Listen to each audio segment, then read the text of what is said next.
everybody, and welcome back to the Blu-ray Hunter. I'm the Blu-ray Hunter, Jonathan Moody, and I've got a fun show for you guys. We got another Blu-ray Hunter reviews. This time we're going to be talking about a movie called Never Been Kissed. Been Kissed is a movie starring and produced by Drew Barrymore. I think she produced it as well. Yep, she was executive producer on it. I think it was a big deal.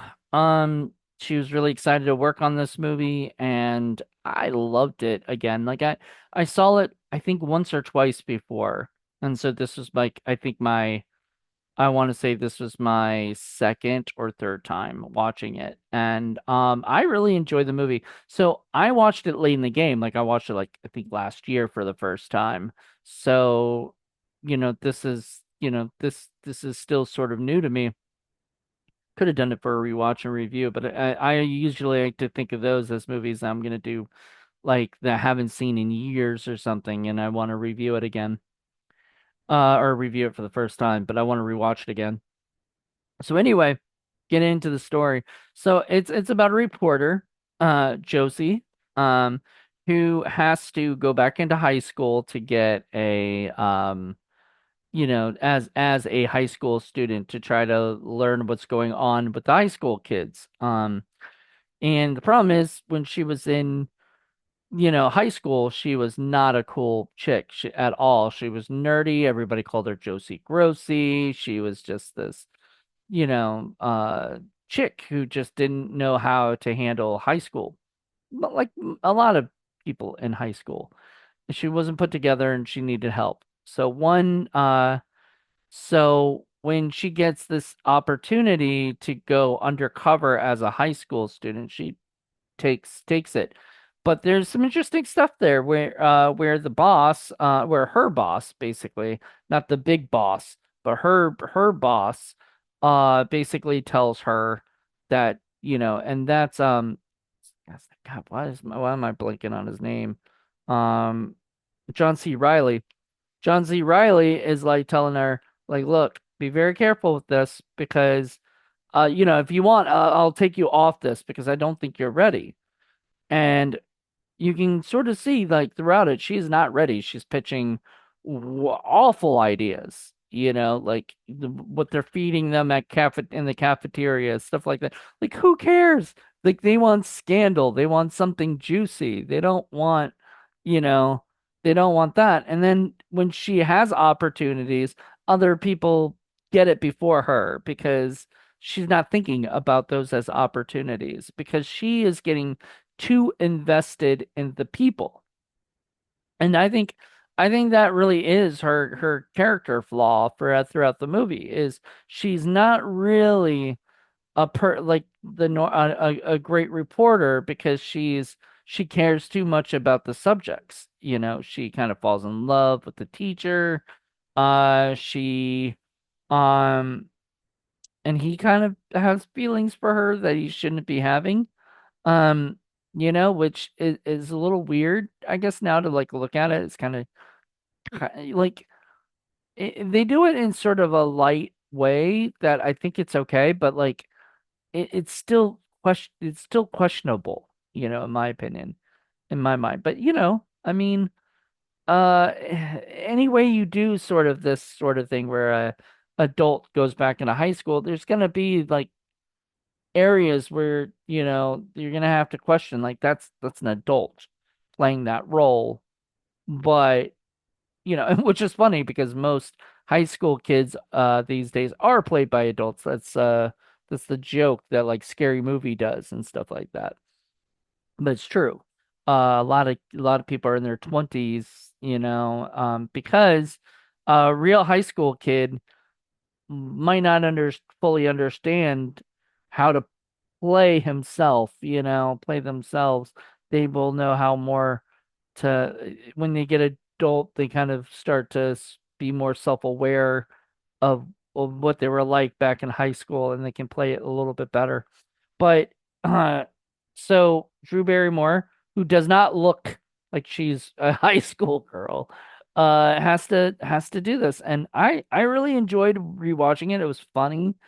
There were moments where, you know, there were moments where I was like, okay, like I get this. I get where this is going. I like it. There were moments where I'm trying to think of like I'm trying to think of like there are just moments where Drew Barrymore seemed a little too, you know, I don't I don't know how to describe it. I feel like Drew Barrymore had so much fun in this role. Like maybe she wanted this role because it was her chance to go back to high school or to go into high school.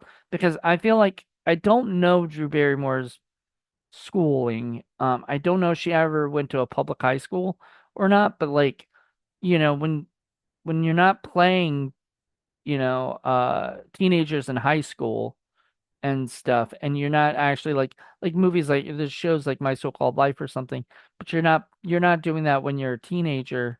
You are or Beverly Hills 90210, but like you are, you never got that opportunity.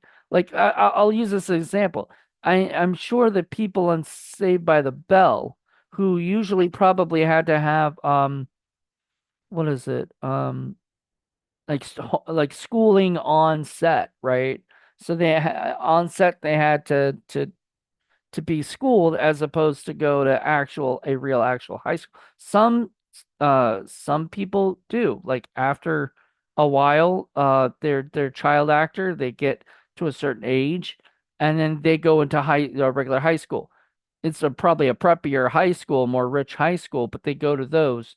Macaulay Culkin was an example of that. Macaulay Culkin, did his stuff about up until about 14 or 15 or whatever, went into regular high school, and then graduated and you know, now he owns his own company, Bunny Ears or whatever. So like it's one of those things where and I just read somewhere where Millie Bobby Brown from the Stranger Things said that she didn't get to learn how to be social through high school. Now, you don't have to learn how to be social. Like high school isn't the only place you can learn to be a social. That's kind of what I said in the art, in the comments is that I feel like that's an excuse that we make because of how we treat people. We say, oh well, like she said, no, I never went to high school, so I didn't, get that. So anyway, I really, I feel like there's a lot of people who could connect with this. There's also that bit where they're at prom and everything, this stuff. And that was really cute. Very, very fun. I laughed, a lot. I just had a good time. Um it's a fun movie, Like it's not meant to be anything more than fun. And if you kind of take it too seriously, it loses the fun. So I feel like it's a great film for people who just are looking to just pass the time in a nice, like cute kind of way. I think you guys will like this movie. There's stuff that's kind of weird a little bit, but it helps.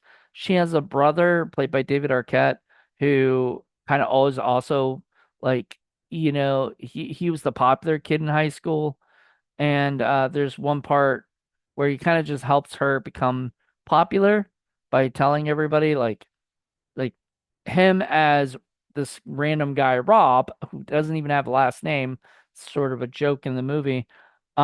He uh he becomes popular, then he starts telling everybody that he used to date Josie. Was a little weird to me, considering they're brother and sister. And I think even we get like a couple oohs when it's found out because like that is sort of gross to go around telling everybody that you're dating somebody who happened to be your sister. Like that's just I don't know. That's just be too weird for me to think about like saying to anybody. But anyway, I fully just really really enjoyed this movie. I think anybody who uh I feel like anybody who just wants to have a good time and doesn't want to take anything too seriously, this will be the movie for them. Like this, especially if you've ever felt like you were some certain way in high school, because they definitely show off the different types of people who are still there. I'm sure they're the nerdy people. There's the and back in the day, nerds used to be uncool. Even in this movie in 1999. Nowadays nerds are like, lifted high, and I remember seeing like my niece one time was wearing a shirt that said I love nerds. And I was like thinking, God, that was never when I was in high school. When I was growing up in high school, there was never I love nerds shirts, because they did not love nerds back then. We I graduated in 2000. So this was like the graduation in 99. This was a year before. So I definitely loved like the nostalgic like go back to, because it was really fun to see 1999 back then and sort of see how different things were. I mean, that was it was interesting to see that they had the basically the uh whatever it's called, where you walk through it, and security stuff, and they had security like that. I don't My school had never had that. I don't even think it still does. You don't have to go through a security clearance and make sure that your bags are checked and stuff like that. It's weird to see it in 1999 too, because I think that might have been around after Columbine and everything, so maybe that's why. But like, we still didn't have that. We maybe just didn't have the money to do that, or we just never had that much. Luckily, knock on wood, hopefully we don't have that bad of like, our kids in my town aren't that bad. So anyway, uh you know we did have, I mean, we did have some bad kids, I'm not gonna lie, and some pretty bad bullies and stuff. And the interesting thing on this was there was no real villain in this. Well, no. There was a villain, but it wasn't a villain to Josie. It was a villain to Lily Sobieski's character. She plays a nerdy character who kind of almost gets carried, or whatever, gets treated, or whatever. Um, and I think did they did they do something like make a carry joke or something? I don't know. In it, but I just really enjoyed the movie. I thought it was fun. I thought I like the concept of uh a girl who wasn't popular in high school going back, and in the beginning she's not popular. She's still not popular, and I really really like that. Like I I kind of I think that's a fantastic idea. It's like, because you think as an adult I can just all of a sudden win these people's over or whatever, but no, kids are mean. And especially like there's like, I think Jessica Alba's in it, and um Gary Marshall, Molly Shannon. I mean, it has a great cast. Fantastic, fantastic cast of people. And even James Franco was in it. A small part, but it was so weird to see him, because this is like right around Freaks and Geeks time. So his name was sort of blowing up, and he's such a small role in this movie. It's just like really weird to see. Um, but yeah, it was great. It was fantastic. I had a blast rewatching it, and unfortunately there's no extras on here. Just it says extras and it's just trailers. And I'm like, ugh, I hate when they do that. Because extras I feel is more than just trailers. Trailers is one extra. So I feel like that's what it should have said, extra, not extras. I don't know. I'm very picky about that because I got really excited. I was like, oh man, maybe there's commentary with Raja Gosnell, or maybe they'll put it on. I doubt they'll put it on 4K, but maybe they'll put it on 4K. And if it's what, Fox, right? Yeah, so it'd be Sony putting it out, I guess, on 4K or something if they feel like doing that. I don't know. But and it's a really cute movie, and if you haven't seen it, I highly recommend checking it out. I think you'll get a kick out of it. Um I mean the I think it cost me like, $8 or something, that on eBay, and it's so worth it. Just having a Blu-ray of it, just makes me happy. So anyway, if you guys enjoyed this, let me know. If you enjoyed the movie, like if you've seen Never Been Kissed, if it's one of your favorites, a lot of people love this movie. A lot of girls especially love this movie and stuff. So, yeah. Anyway, hope you guys enjoy this, and I'll talk to you later. Bye.